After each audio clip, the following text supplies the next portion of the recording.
Jacques Raynal, bonsoir. Bonsoir. Vous êtes le ministre de la Santé, merci d'être là.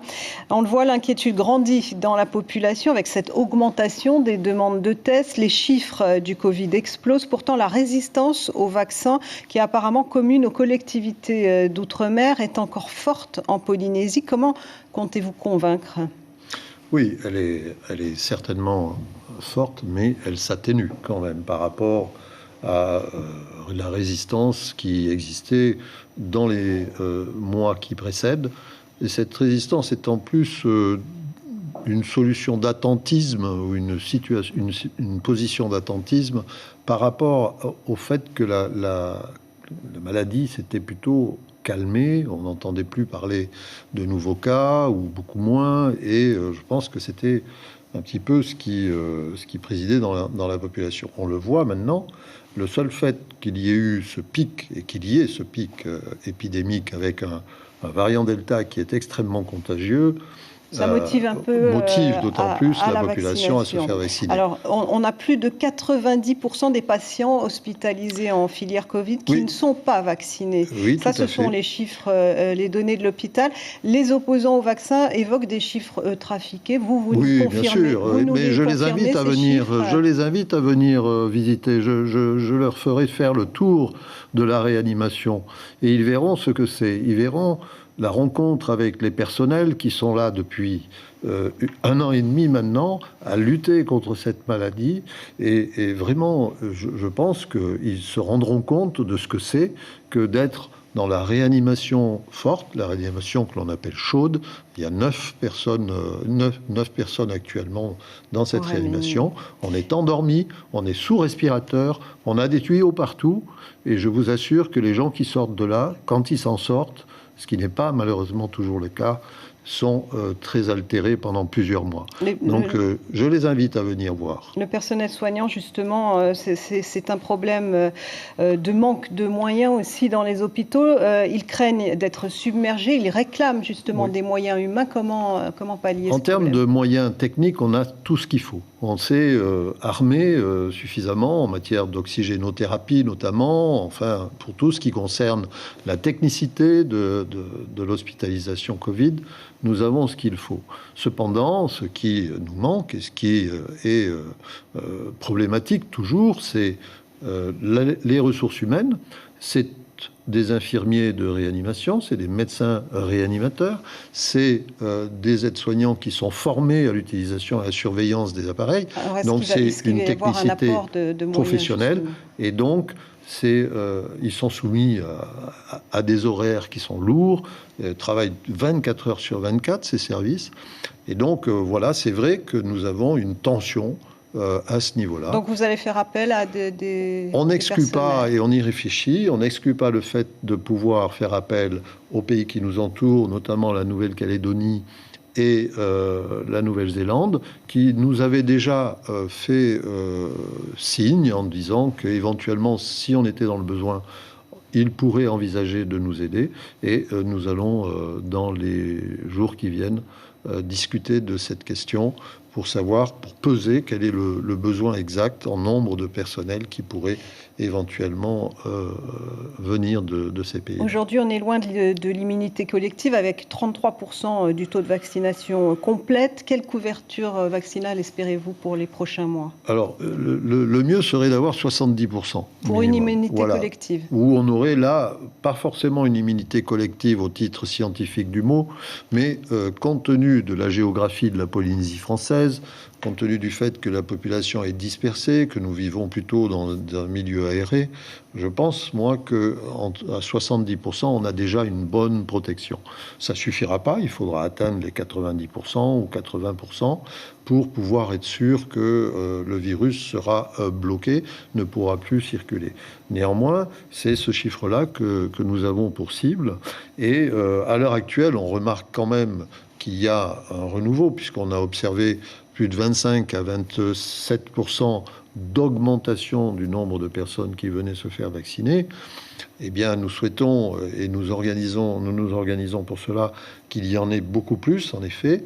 Alors, quand on calcule, et notamment le chiffre de 31% sur la population générale, c'est une population qui démarre à 12 ans, puisque c'est la population qu'on appelle vaccinale, puisqu'on ne vaccine pas en dessous de 12 ans. Monsieur le ministre, on vous retrouve dans un instant car nous parlons justice à présent.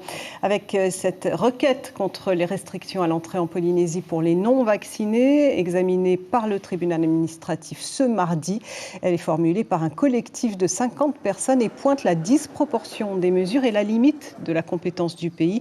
Explication de l'avocat maître Thibault Millet, interrogé par Marcel Bonneau. J'ai un peu du mal à comprendre cette notion d'égoïsme, déjà de la part d'un gouvernement qui aujourd'hui met en place un système qui montre ses limites. On le voit, la crise est en train de... La crise Covid réexplose alors qu'on a justement mis en place ces mesures.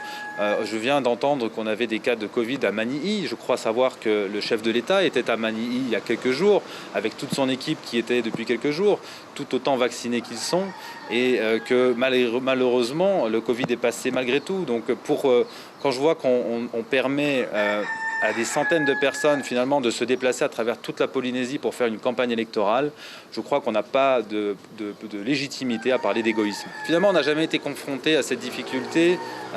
On a d'un côté des notions, des problématiques de santé publique, et de l'autre, pour y remédier, des mesures qui portent atteinte aux libertés publiques. Et je pense que les rédacteurs du statut, que ce soit de la Nouvelle-Calédonie ou de la Polynésie, n'ont pas forcément anticipé cette difficulté dans le cadre d'une crise sanitaire où on se retrouve avec deux compétences un peu entremêlées.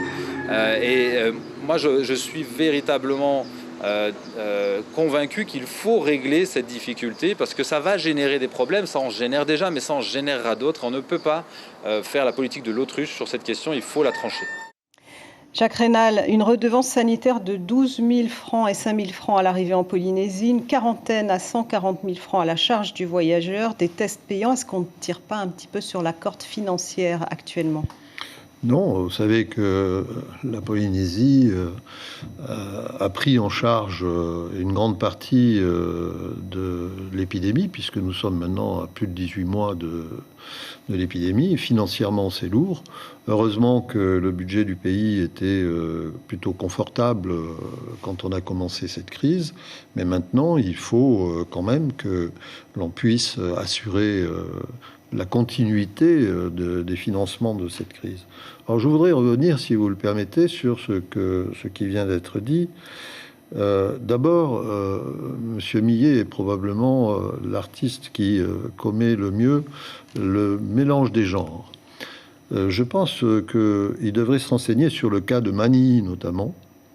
Ce cas qui est répertorié comme étant un cas positif, bien évidemment, ne faisait pas partie, bien évidemment, de la délégation, puisqu'il était à Tahiti à ce moment-là. Il est venu à Tahiti en formation professionnelle et il est reparti, comme d'autres d'ailleurs. Ce n'est pas le seul à avoir contracté le virus ici à Tahiti. Il est reparti sur son île. Et c'est donc ainsi que ce seul cas de Manille a été découvert. Vous nous dites que ce n'est pas la délégation qui a ramené ce cas. La délégation du président, toutes les personnes qui sont arrivées ont subi le protocole qui est le même pour tout le monde, pour tous les arrivants. C'est-à-dire qu'ils ont tous été testés à l'arrivée et ils étaient bien évidemment tous négatifs. Maître Millet évoque un système qui montre ses limites, un problème de compétence État-pays. Est-ce que ça pourrait compromettre les mesures prises en Conseil des ministres ? Non, pas du tout. Nous sommes entièrement compétents en ce qui concerne les mesures de santé. Pas sur la liberté des personnes. Par contre, c'est l'État toujours qui est, et c'est là aussi. Donc il y a une contradiction entre les non, mesures pas prises. vraiment. Il est certain que si on va préconiser un couvre-feu, par exemple, ce n'est pas le ministre de la Santé qui peut décréter un couvre-feu, ni le président du pays, puisque c'est une mesure, je dirais, d'ordre public.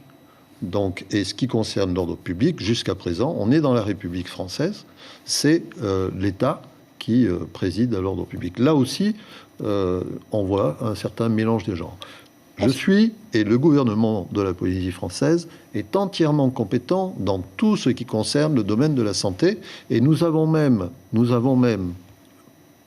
à l'heure actuelle en devenir, mais également on a déjà pris des décisions sur le plan de la santé, non pas dans le cadre de cette épidémie, mais nous avons déjà pris des décisions qui sont différentes de ce qui se passe en France. On ne s'achemine pas vers un confinement dans les prochaines semaines? Non, nous ne souhaitons pas en arriver là. Nous ne souhaitons pas, mais là aussi, il faudra peut-être discuter en fonction de l'évolution de l'épidémie. Il faudra peut-être discuter de mesures nouvelles, mais bien évidemment, pour l'instant, nous ne souhaitons pas en arriver là. L'information en continu sur Polynésie la première, Internet et réseaux sociaux.